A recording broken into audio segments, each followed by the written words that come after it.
ಎಲ್ರಿಗೂ ನಮಸ್ಕಾರ. ಇದು ನನ್ನ ಮೊದಲನೇ ವ್ಲಾಗ್ ಆಗಿದೆ. ಇವತ್ತು ನಾವು ಉತ್ತರ ಕರ್ನಾಟಕ ಶೈಲಿಯ ಅಂಟು ಮತ್ತು ಕೊಬ್ಬರಿ ಉಂಡೆ ಮಾಡೋದು ಹೇಗೆ ಅಂತ ತೋರಿಸ್ಕೊಡ್ತೀವಿ. ಇಲ್ಲಿ ನಾನು ತೆಗೆದುಕೊಂಡಿರೋ ಸಾಮಾನುಗಳು ಅಂದರೆ ಬೆಲ್ಲ, ಬಾದಾಮಿ, ಗೋಡಂಬಿ, ಒಣ ದ್ರಾಕ್ಷಿ, ಉತ್ತುತ್ತಿ, ಹಳದಿ ಬೀಜ ಮತ್ತು ಅಂಟು ಇದೆಲ್ಲನೂ ತೆಗೆದಿಟ್ಕೊಂಡೇನಿ. ಉತ್ತುತ್ತಿ ಹಣ್ಣು ಕೂಡ ಎಲ್ಲ ಬಿಡಿಸಿಟ್ಕೊಂಡಿದ್ದೀನಿ. ಅದೆಲ್ಲ ಮಿಕ್ಸಿ ಹಾಕ್ಕೊತೀನಿ. ಮೊದಲೇದಾಗಿ ನಾನು ಒಂದು ಬಳ್ಳಿಗೆ ತುಪ್ಪ ಹಾಕ್ಕೊಂಡು ಅದಕ್ಕಾದ ನಂತರ ಅದರಲ್ಲಿ ಇದು ಅಂಟನ್ನು ಹುರ್ಕೊತಾ ಇದ್ದೀನಿ.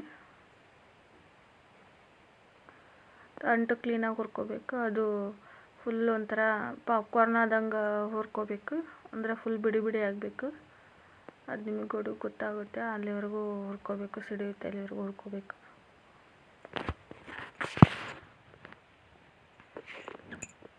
ಈ ಥರ ಫುಲ್ಲು ಸ್ಪ್ರೆಡ್ ಆಗಬೇಕು. ಅಲ್ಲಿವರೆಗೂ ಹುರ್ಕೋಬೇಕು. ಇದು ತುಂಬ ಅಂಟು ಅಂದರೆ ತುಂಬ ಆರೋಗ್ಯಕ್ಕೆ ಒಳ್ಳೆಯದು. ಅಂದರೆ ಆಲ್ಮೋಸ್ಟ್ ತುಂಬ ಬಾಣ್ತಿರಿಗೆ ಭಾಳ ಇದನ್ನು ಕೊಡ್ತಾರೆ. ಉತ್ತರ ಕರ್ನಾಟಕ ಸೈಡ್ ಅಂತೂ ಇದು ತುಂಬ ಸ್ಪೆಷಲ್. ಇದು ಬಾಣ್ತಿರಾಗಲಿ, ಋತುಮತಿ ಆದ ಹೆಣ್ಮಕ್ಳಿಗಾಗಲಿ ಎಲ್ರಿಗೂ ಕೊಡ್ತಾರೆ. ಅಂದರೆ ನಾವು ಮನೆಯಲ್ಲಿ ನಾವು ತಿನ್ಬೋದು. ಎಲ್ಲ ವಯಸ್ಸಿನ ಮಕ್ಕಳು ಕೂಡ ತಿನ್ಬೋದು.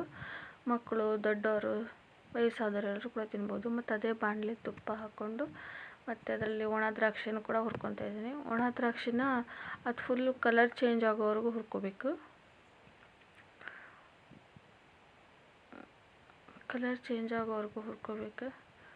ಇದರಲ್ಲಿ ಎಲ್ಲ ಥರದ ಡ್ರೈ ಫ್ರೂಟ್ಸ್ ಹಾಕಿರ್ತೇವಲ್ಲ, ಅದಕ್ಕೆ ಇದು ತುಂಬ ಆರೋಗ್ಯಕ್ಕೆ ಒಳ್ಳೆಯದು. ದಿನ ಒಂದು ಮಕ್ಕಳಿಗೆ 1-2 ಕೊಟ್ಟರೆ ತುಂಬ ಒಳ್ಳೆಯದು. ದೊಡ್ಡವರು ಕೂಡ ತಿಂದರೆ ಇನ್ನೂ ತುಂಬ ಒಳ್ಳೆಯದು. ಇದರಿಂದ ಯಾವುದೇ ರೀತಿ ಜಾಯಿಂಟ್ ಪೇನ್ ಆಗ್ಬೋದು, ಬ್ಯಾಕ್ ಪೇನು, ಈ ಥರ ಎಲ್ಲ ರಿಲೀಫ್ ಆಗ್ತೈತಿ. ಏನೋ ಒಂಥರ ಎನರ್ಜಿ ಸಿಗುತ್ತೆ ಇದರಿಂದ. ಅದಕ್ಕೋಸ್ಕರ ಈ ಥರ ಸ್ವೀಟ್ ತಿನ್ನಬೇಕು ಅಂತ ಅನಿಸಿದ್ರು ಸ್ವೀಟ್ ತಿಂದಂಗೆ ಆಗುತ್ತೆ, ಆರೋಗ್ಯಕ್ಕೆ ಒಳ್ಳೆಯದಾಗೋದನ್ನು ತಿಂದಂಗೆ ಆಗುತ್ತಲ್ಲ. ಅದಕ್ಕೋಸ್ಕರ ಇದನ್ನೆಲ್ಲರೂ ಮಾಡ್ಕೊಳ್ಳಿ, ಚೆನ್ನಾಗಿರುತ್ತೆ. ನಂತರ ಅದೇ ಬಳ್ಳಿಯಲ್ಲಿ ತುಪ್ಪ ಹಾಕ್ಕೊಂಡು ಅಳವಿ ಬೀಜ ಹಾಕ್ಕೊಂಡು ಹುರ್ಕೊತಾ ಇದ್ದೀವಿ. ಅಳವಿ ಬೀಜ ಕೂಡ ತುಂಬ ಚೆನ್ನಾಗಿ ಹುರ್ಕೋಬೇಕು. ಅದು ಫುಲ್ ಕಲರ್ ಚೇಂಜ್ ಆಗಬೇಕು, ಅಲ್ಲಿವರೆಗೂ ಹುರ್ಕೋಬೇಕು. ನಂತರ ಲಾಸ್ಟಿಗೆ ಸಾಸಿವೆ ಹೇಗೆ ಚಟಾಪಟ ಅಂತ ಸೌಂಡ್ ಬರುತ್ತಲ್ಲ, ಆ ಥರ ಅದು ಕೂಡ ಚಟಾಪಟ ಅಂತ ಸೌಂಡ್ ಬರಬೇಕು, ಅಲ್ಲಿವರೆಗೂ ಹುರ್ಕೋಬೇಕು.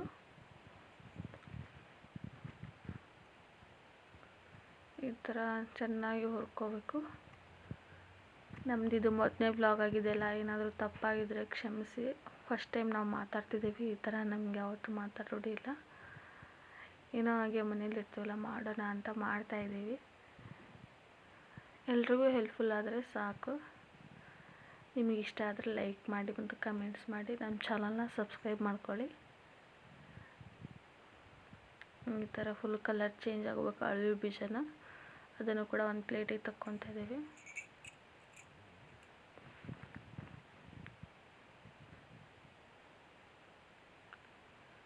ಒಂದು ಪ್ಲೇಟಿಗೆ ತಕ್ಕೊಂಡು ನಾನು ಎಲ್ಲ ಡ್ರೈ ಫ್ರೂಟ್ಸ್ನ ಹುರ್ಕೊಳೋದಿಲ್ಲ. ಬಾದಾಮಿ, ಗೋಡಂಬಿನ ಮತ್ತು ಉತ್ತುತ್ತಿನ, ಕೊಬ್ಬರಿನ ಹುರ್ಕೊಳೋದಿಲ್ಲ. ಅವೆಲ್ಲ ಹಾಗೆ ಮಿಕ್ಸಿಗೆ ಹಾಕಿ ತೆಗೆದಿಟ್ಕೊಂಡಿದ್ದೀವಿ. ಕೊಬ್ಬರಿನ ತುರಿದಿಟ್ಕೊಂಡಿದ್ದೀನಿ ನಾನು. ಮಿನಿಮಮ್ ಕೊಬ್ಬರಿ ಅಂದರೆ 1 kg ಅಷ್ಟು ಕೊಬ್ಬರಿ ಇರ್ಬೋದು. ಆಮೇಲೆ ತೋರಿಸ್ತೀನಿ ನೋಡಿ. ಇಷ್ಟೇ. ನಾನು ದ್ರಾಕ್ಷಿ ಮತ್ತು ಅಂಟು ಮತ್ತು ಅಳವಿ ಬೀಜ ಅಷ್ಟೇ ಹುರ್ಕೊಂಡಿದ್ದೀನಿ. ಉತ್ತುತ್ತಿನ ಮಿಕ್ಸಿಗೆ ಹಾಕಿಟ್ಕೊಂಡಿದ್ದೇನೆ. ಬಾದಾಮಿ, ಗೋಡಂಬಿನ ಪೌಡ್ರ್ ಮಾಡಿಟ್ಕೊಂಡಿದ್ದೀನಿ. ಇದೆಲ್ಲ ಏನೂ ಹುರಿಯೋದಿಲ್ಲ. ಈಗ ನಾನು ನಮ್ಮ ಅತ್ತೆಯವರು ಕೂಡ ನನಗೆ ತುಂಬ ಹೆಲ್ಪ್ ಮಾಡ್ತಿದ್ದಾರೆ. ನಮ್ಮ ಅತ್ತೆಯವರು ಎಲ್ಲ ಡ್ರೈ ಫ್ರೂಟ್ಸ್ನ ಕೊಬ್ಬರಿಯಲ್ಲಿ ಮಿಕ್ಸ್ ಮಾಡ್ಕೊತಾ ಇದ್ದಾರೆ. ನಾನು ಬೆಲ್ಲ ಆಣಕ್ಕೆ ಇಟ್ಕೊಂಡಿದ್ದೇನೆ. ಇವಾಗ ಇಷ್ಟೊತ್ತು ಅವರೇ ನನಗೆ ಹುರ್ಕೊಟ್ಟಿದ್ದು. ನಾನು ವಿಡಿಯೋ ಮಾಡ್ತಾಯಿದ್ದೀನಿ. ಫಸ್ಟ್ ಟೈಮೆಲ್ಲ ಹಂಗೆ ಡೈರೆಕ್ಟಾಗಿ ವಿಡಿಯೋ ಮಾಡ್ತಾ ಇರೋದು. ಈಗ ನಾನು ಬೆಲ್ಲ ಹಾಕ್ಕೊತಾ ಇದ್ದೀನಿ ಆಣಕ್ಕೆ. ಎಷ್ಟು ಬೇಕಷ್ಟು. ನಾವು ಅಂದರೆ ಭಾಳ ಸ್ವೀಟ್ ತಿನ್ನೋಂಗಿಲ್ಲ, ಲೈಟಾಗಿ ಬೆಲ್ಲ ಹಾಕ್ಕೊತಿದ್ದೀವಿ. 1 kg ಕೊಬ್ಬರಿಗೆ ಅರ್ಧ kg ಅಷ್ಟು ಬೆಲ್ಲ ಹಾಕ್ಕೊತಾ ಇದ್ದೀವಿ. ಮತ್ತು ಇದಕ್ಕೆ ಅಳತೆಯಿಂದ ನೀರು ಹಾಕ್ಕೊತಿದ್ದೀನಿ. ಒಂದು ಸಣ್ಣ ಲೋಟದಿಂದ ನೀರು ಹಾಕ್ಕೊತಾ ಇದ್ದೀನಿ. ಅಳತೆಯಿಂದ ಒಂದು ಸಣ್ಣ ಲೋಟ ಹಾಕ್ಕೊಂಡ್ರೆ ಸಾಕು. ಭಾಳ ನೀರು ಹಾಕ್ಕೊಂಡ್ರೆ ಆಣ ತೆಳ್ಳಗಾಗುತ್ತೆ ಮತ್ತು ಇನ್ನೂ ಭಾಳ ಹೊತ್ತು ಕಾಯಿಸ್ಬೇಕಾಗುತ್ತೆ. ಅದರಿಂದ ನಾನು ಸಣ್ಣ ಲೋಟದಿಂದ ಅಳತೆ ಮಾಡಿ ನೀರು ಹಾಕ್ಕೊಂಡಿದ್ದೀನಿ. ಈ ಥರ ನೀರು ಹಾಕ್ಕೊಂಡ್ಮೇಲೆ ಅದು ಕರಗೋವರೆಗೂ ವೆಯ್ಟ್ ಮಾಡಬೇಕು. ಸ್ಲಿಮ್ಮಲ್ಲಿ ಇಟ್ಕೊಂಡು ಅದನ್ನು ಕ್ಲೀನಾಗಿ ಕರಗಿಸ್ಕೋಬೇಕು ಬೆಲ್ಲನ. ಸ್ಲಿಮ್ಮಲ್ಲೇ ಇಟ್ಕೊಳ್ಳಿ, ಇಲ್ಲಾಂದರೆ ಅದು ಬೇಗ ಬೇಗ ಕರಗಿ ಹಣ ಗಟ್ಟಿ ಆಗಿಬಿಡುತ್ತೆ. ಸ್ಲಿಮ್ಮಲ್ಲೇ ಇಟ್ಕೊಂಡು ಬೆಲ್ಲನ ಕರಗಿಸ್ಕೋಬೇಕು.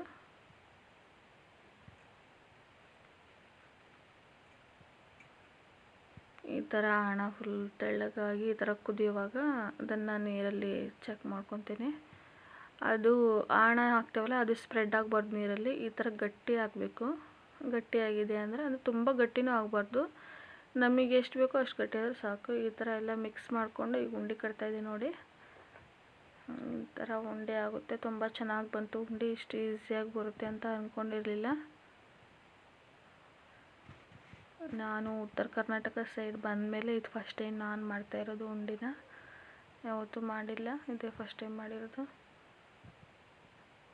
ಮನೇಲಿ ಮಗಳಿದ್ದಾಳಲ್ಲ, ಅವಳಿಗೂ ತಿನ್ನೋಕ್ಕಾಗುತ್ತೆ ಮತ್ತು ನಮಗೂ ಆಗುತ್ತೆ ಅಂತ ಅಂದು ಮನೇಲಿ ತುಂಬ ಕೊಬ್ಬರಿ ಇತ್ತು. ಸುಮಾರು ಒಂದು 5 kg ಅಷ್ಟು ಕೊಬ್ಬರಿ ಇತ್ತು, ಒಣ ಕೊಬ್ಬರಿ. ಅದನ್ನು ನಾವು ಒಂದು 3 kg ಅಷ್ಟು ಆಯಿಲ್ ಮಾಡಿಸ್ತೀವಿ, ಕೊಕೊನಟ್ ಆಯಿಲ್ ಮಾಡಿಸ್ಕೊಂಡು ಇಟ್ಕೊತೀವಿ. ಇನ್ನೂ 2 kg ಆಗಿತ್ತಲ್ಲ, ಸ್ವಲ್ಪ ಮನೇಲಿ ಇಟ್ಕೊಂಡು ಆಮೇಲೆ ಅದನ್ನು ಮಿಕ್ಸ್ ಮಾಡಿ ತುರಿದು ಮತ್ತು ಉಂಡೆ ಮಾಡೋಣ ಅಂತ ಉಂಡೆ ಮಾಡ್ತಾಯಿದ್ದೀವಿ. ಈ ಥರ ಉಂಡೆ ಆಗಿದ್ದಾವೆ. ಇಲ್ಲಿವರೆಗೂ ಎಲ್ಲರೂ ಕೂಡ ನಮ್ಮ ವಿಡಿಯೋ ನೋಡಿದ್ದಕ್ಕೆ ಥ್ಯಾಂಕ್ಸ್ ಹೇಳ್ತಾ, ಮತ್ತು ಎಷ್ಟು ಉಂಡೆ ಆಗಿದ್ದಾವೆ ಅಂತ ತೋರಿಸ್ತೀನಿ.